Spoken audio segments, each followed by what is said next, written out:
السلام عليكم ورحمة الله وبركاته. معكم إيمان زمن لأول مرة يشوف قناتي. كل عام وأنتم بخير. باقي أيام على رمضان ويخش علينا شهر الخير واليمن والبركات. اللهم اجعلنا من عتقائه في الشهر الكريم. هنعمل إن شاء الله النهاردة مخلل.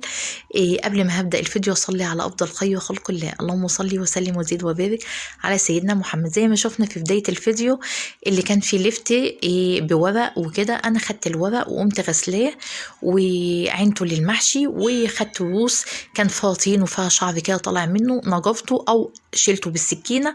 والمقطع ده والله يا جماعه كنت فعلا عاملاه معاكم بكل تفاصيله، بس للاسف لقيتني ما سجلتوش، يعني الموبايل كان شغال على الفاضي. فهنا بقول لكم الاقراص الكبيره دي ما تستخدموهاش. اما نيجي الليفت ناخد الليفت الصغنطوط دوت، وده اللي نشتغل عليه. الليفت الصغنطوط ده هو اللي نشتغل عليه، لان هو ده اللي بيعيش معايا وهو اللي بيبقى حلو. قبل الليفتايه الكبيره دي بتبقى شيخه. يعني ايه شيخه؟ يعني والله اعلم كده كبيره في السن، مش عارفه يعني، دي دماغي يعني، او يعني واخده هرمونات اكتر، مش عارفه. المهم انا قطعت الليفت كده، وهنا في ليفت الكبير اللي هو شيخ. انا كنت جايبه كام واحده عشان اعرفكم هو اللي هو الكبير دوت، اللي هتلاقيها راسها كبيره، ده بيبقى طري اللي انا بوريه لكم ده ما استخدمهوش، باخده ارميه واخد حبه بقى بعد ما قطعته كده الشكل اللي هو شكل اللي بيتباع في المحلات او بالسكينه عاديه زي ما انت حابه. باخد حبه ملح كده محترمين، يعني بملى ايديا ملح كده، واقوم رشه على اللفت ومغلفاه بالملح واسيبه لتاني يوم. يعني انا كنت شغاله فيه الساعه 7 الصبحيه، الساعه قصدي 7 بالليل، سيبته لتاني يوم للسبعة الصبح. هنا الجزر برضك انا قشرته مش بنجره او نجرته، يعني اللي يرجع لك تنجريه تقشريه، المهم تنضفيه يبقى حلو كده وتغسليه وتبداي تقطعيه. انا قطعته حلقات، انت عايزه تعمليه بشكل طولي ده بيرجع لك انت، يعني الشكل اللي انت بتحبيه هو اللي تعمليه، ايه مدور ايه مطاول، ده بيرجع لك انت. هتعملي ايه في الجزر يا امان؟ هعمل ايه؟ هبدا ارش عليه ملح برضك، ايه هملي ايديا كده حبه محترمين كده، كبشه في ايديا كده، واقوم يعني بتاع 5 6 معالق، يعني كيس الملح ابو جنيه كده خدي بتاع نصه، وحسب بقى كميه الجزر. انا الجزر ده كان 3 كيلو معايا. المهم تغلفي الجزر واللفت بالملح، وبعد كده هتقومي عامله ايه؟ هتقومي سايباه الجزر انا بسيبه 4 أو 5 ساعات يا جماعه، مش بسيب الجزر لتاني يوم، لان الجزر بطبيعته ناشف. انا كل اللي انا بعمله بمتص حبه الميه اللي فيه رطوبه دمت عشان يبقى مقامش معايا اكتر. شفتوا الملح؟ انا عايزه الملح كده، هي كانت بالظبط والله مليت ايديا كبشه كده، وقمت مقلبه كده وخلاص. انا كده هسيبه 5 6 ساعات. ومعايا الخيار، هبدا اعمل ايه؟ انا غسلته وهبدا اديله تغويز. قبل الخيار دوت ايه يا امان؟ ده خيار مش بلدي. لما جيت اجيبه قالوا لي ده مش بلدي. بعمل ايه؟ انا بنقيه رفيع ويكون ناشف، يعني مش الخيارايه طريه، الخيارايه ناشفه وتكون جامده، عشان اما تتخلل تبقى مقرمشه معايا. ببدا اغسله واعمله تغويزات. ومعايا شطيطه بنقيها برضك تكون ناشفه مش طريه، وببدا برضك اعملها تغويزات. هنا بقول لكم ممكن اشيل قمع الفلفل، بس انا بحب يا جماعه اخلله زي ماما ربنا يديها الصحه يا رب بتخلله، فهي بتعمله تغويزه كده وتقوم سايباه زي ما هو كده. انا بحب كده احس، وانا بالذات في رمضان بروايح زمان وانا طفله صغنطوطه، وجو التخليل بتاع ماما والحياه اللي حياتنا واحنا كده في بيت اهالينا كده، بتبقى ذكريات طفولتنا مفيش اجمل منها، والله فعلا مفيش اجمل منها، ودايما بنحكيها لاولادنا ولازواجنا وبنقعد نصدعهم ليل نهار يعني.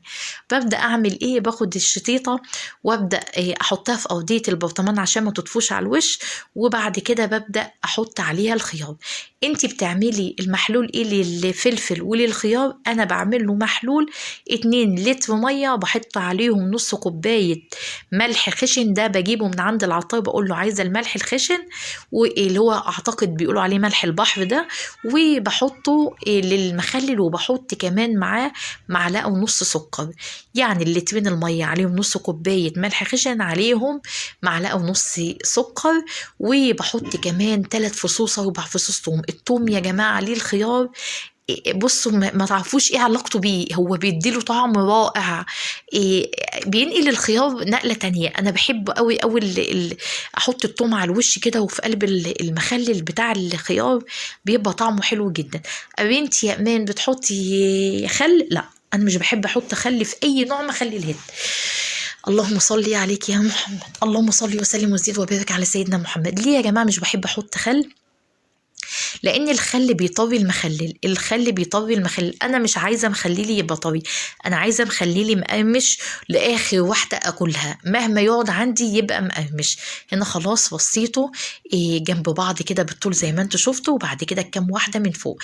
انا بس عايزاه يبقى شكله حلو كده في يعني في البرطمان كده، يفتح نفسي كده وهو على الرخامه بتاعه المطبخ، واللي رايح واللي جاي يبقى شدوا المخلل اللي محطوط في المطبخ.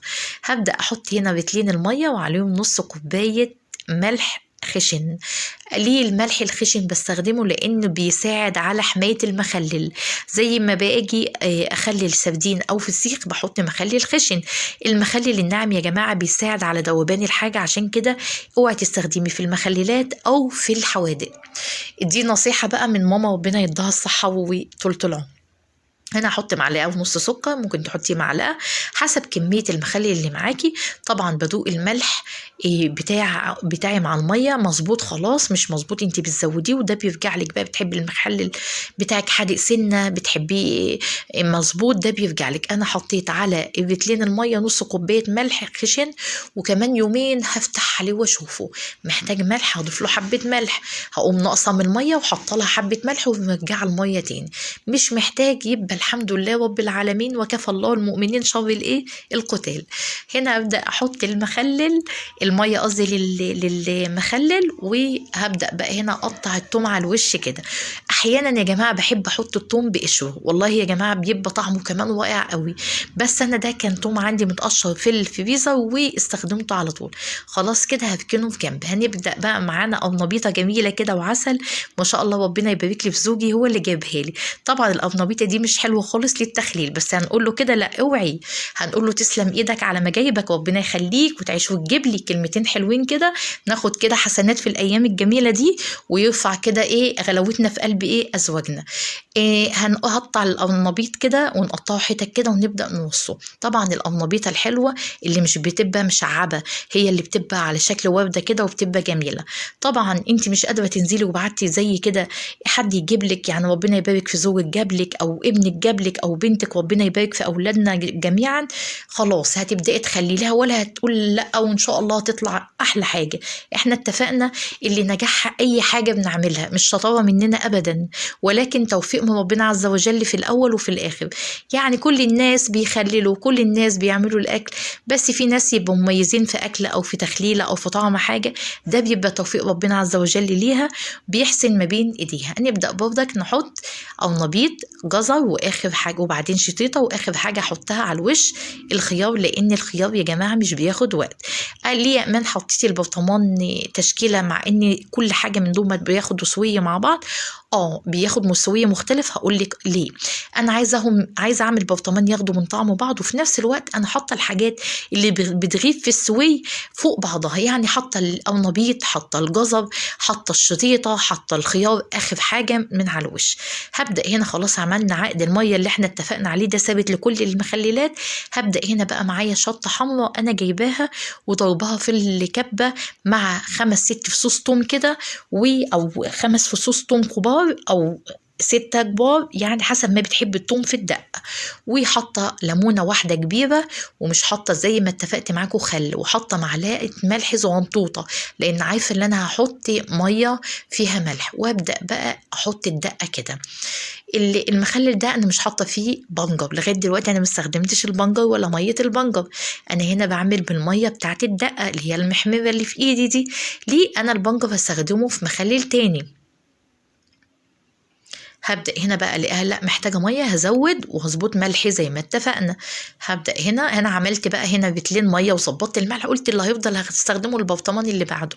يعني انتوا عارفين بقى اللي انا بحب بمناسبة الكسل واللي انا كسلية، انا ما بغليش مية المخللات ولا بسيبها تبرد ولا بعقم برطمانات. يعني انا كده خلاص هبدأ بقى احط دقة على الوش. خليكم معايا وهحكي لكم انا بعمل ببدأ بقى في الاخر اقوم حاطة دقة على الوش. انا يا جماعة مش بحب هنا ما شاء الله الشكل رائع ازاي، ده بقى اللي ما فيهوش إيه بنجر.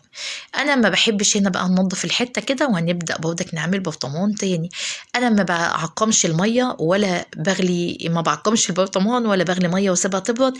انا بخلل زي ما ماما ربنا الصح يديها الصحه عودتنا تخلل الميه من الحنفيه، والبرطمان كان مغسول ومتنشف وحطيناه واستخدمناه عادي زي ما بنستخدم الملح اللي هنحطه والشطيطه الحاميه والجو المحلول اللي هنحطه ده والملح هيخلي اي بكتيريا تموت. فانا ما انا كسليه يعني مش هغلي لسه. انت بقى واحده منظمه هتعملي على فكره كل النتيجه واحده. في حاجات لازم أن تكوني دقيقه فيها ولازم أن تكوني منظمه فيها. انا هقول لك هنا الجزر اللي انا سبته بالظبط 4 أو 5 ساعات عما نظفت المطبخ وشطفت مواعيني وشفت حاجتي ورايا ايه، بدات خلاص الجزر بقى اخده اعمل البرطمان بتاع الجزر. هنا هاخد الجزر واصفيه، مش بغسله.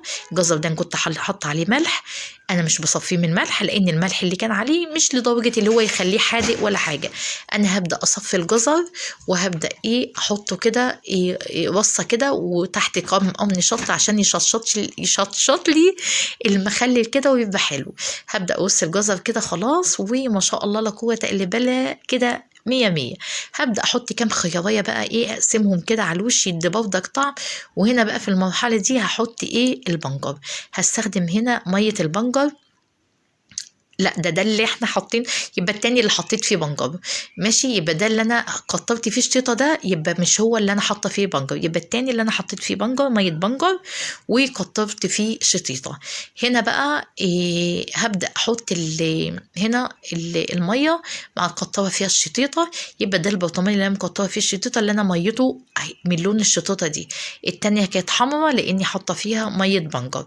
ركزوا معايا وانتوا بتتفرجوا على الفيديو، انا سبحت يا جماعه وانا بسجل معاكم، فركزوا بقى ركزوا. انا سبحت في رمضان ومخلله، فركزوا وانا بسجل معاكم. فهنا خلاص حطيت طبق على الوش كده. يبقى مش ده طبق الشطه كده، يبقى ده مش حاطه فيه بنجر خالص، ميه بنجر ولا بنجر. ده عباره عن شطه اللي انا ضرباها في الكبه مع ليمونه كبيره. انا ما بحطش خل زي ما اتفقت معاكم، الخل بيدوب المخلل، ما بحبوش خالص في المخللات ولا في الحوادق ولا في اي حاجه. ما بحطش الخل غير في للفراخ حتى الاسماك انا ما بحطش خل فيها ابدا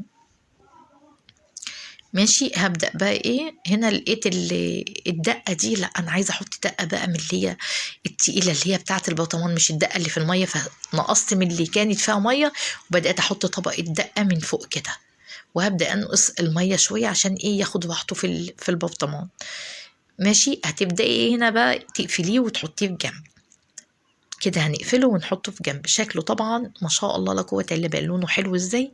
الشطوطه من تحت، القرنبيط في الارضيه، الجزر في النص، القرنبيط تاني من فوق. يعني ده عباره عن برطمان جزر وقرنبيط وكم قرن شطه وخيارتين من على الوش. هنا اللفت بقى اللي سبته لتاني يوم، يعني انا عملته من بعد العشاء وتاني يوم حوالي الساعه 7 الصبح او 8 الصبح او 10 الصبح قمت بدات اعبيه. عباره عن اللفت ده نزلت، شفت الميه اللي نازله في الارضيه دي اللي في ارضيه البلاستيكيه دي، هي دي ميه اللفت. نزلت ليه دي سحبت الرطوبه من اللفت. بنتي يا امان هتغسليه؟ والله ما هغسله، انتوا عارفين ان انا كسوله، احنا اتفقنا ان انا كسوله فمش هغسله. لا طبعا مش هغسله عشان انا مش كسوله، لانه ولا هيعمل اي حاجه. كميه الملح اللي انا حطاها مناسبه جدا ومش هتخلي اللفت حادق. وممكن كمان لو انت مش عايزه تشيليه كده من الميه، احيانا بقطعه وبقوم رش عليه في قلب المصفى واحط المصفى تحتها بلاستيكيه واسيبها تنزل ميتها في البلاستيكيه تحتها زي ما خللت معاكم الزيتون الاسود. فاللهم صل عليك يا نبي. لا انا في المواضيع قمت حاطه كده عادي وقصرت بقى. كنت بعمل مجموعه مخللات انا زي ما انتوا عارفين كسوله، فحبيت ان انا اخلص. طبعا كلنا ما شاء الله ستات ممتازات، وانتوا مهما اقول لكم يعني مش هعمل مخلل زي شطارتكم وحلاوتكم وجمالكم ونفسكم في الاكل. ربنا يا رب يحفظكم ويحفظ بيوتكم ويجعلها عامره يا رب بالخير وبالطاعه وكل حاجه. هنا ميه البنجر هبدا اللي انا احطها وهظبط الملح. هبدا احط نص كوبايه ملح برضك وابدا اظبط الميه وادوق ملحي. عايز ملح احط، يبقى اتفقنا 2 الميه، نص كوبايه ملح خشن. عايز ملح انت بتحطي انا هنا هنا كده يبقى كده نص كوبايه. عايزه انتي ملح بتزودي. هنا طبعا ما بحط السكر يا جماعه غير مع الخيار بس، اي مخلل مش بحط معاه سكر. هنا حطيت كام حته بنجر تحت كده، وهبدا بقى ايه احط الميه، وبعد كده احط البنجر اللي انا مقطعاه شرايح كده على وش المخلل.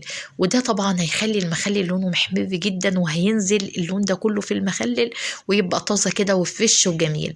هبدا من وقت للتاني، يعني النهارده مثلا خليته تاني يوم او قلبها على يعني من فوق لتحت كده، إيه عشان ياخد لون واللون يسحب مع بعض. طبعا انا خدت كام بصلايه كده وحطيتهم في وش البرطمان اللي هو معمول بالبنجر، واخده ميه بنجر فيه، اللي هو دوت الاولاني دوت المحمر دوت، ايوه اللي انا بفتحه دوت. حطيت كام بصلايه والتانيين لا. طبعا انا ما كانش كده